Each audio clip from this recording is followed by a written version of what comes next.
В Ингушском управлении Федеральной антимонопольной службы прошел семинар для органов госвласти. В рамках встречи руководитель УФАС вместе с заместителем ведомства разобрали типовые ошибки госорганизаций в последних делах. Их рассмотрели в первом квартале этого года. Особое внимание уделили изменениям в госзакупках по состоянию на 2021 год. Заказчиками нарушаются сроки размещения извещения о проведении закупок, сроки размещения информации и документов, связанных с исполнением обязательств по контракту, сроки размещения разъяснений положения закупочной документации. Нарушение порядка выбора способа определения поставщика. Наиболее часто нарушаются требования закона о контрактной системе в части выбора способа определения поставщика при заключении контракта на основании статьи 93 закона о контрактной системе.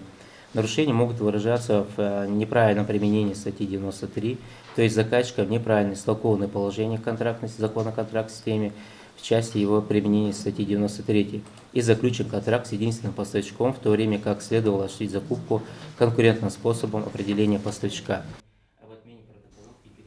В текущем квартале было рассмотрено 12 жалоб при осуществлении закупок. По итогу в 7 делах подтвердились факты нарушения. Кроме того, за отчетный период в службу поступило одно заявление по признакам нарушения рекламного закона. На встрече его рассмотрели более детально. Речь шла о распространении рекламы препарата «Лирика». Кроме «Лирики» еще предлагалось ряд других наркотических средств. Предлагалось еще указать там места, где закладки.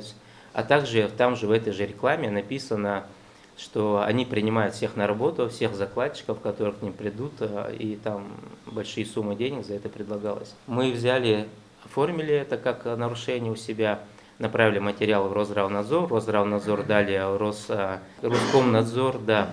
Роскомнадзор, насколько нам известно, заблокировал, ну, по крайней мере, должен был заблокировать этот номер.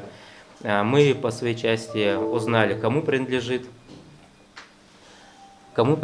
этот номер, возбудили дело в отношении этого общества, находится оно в Москве.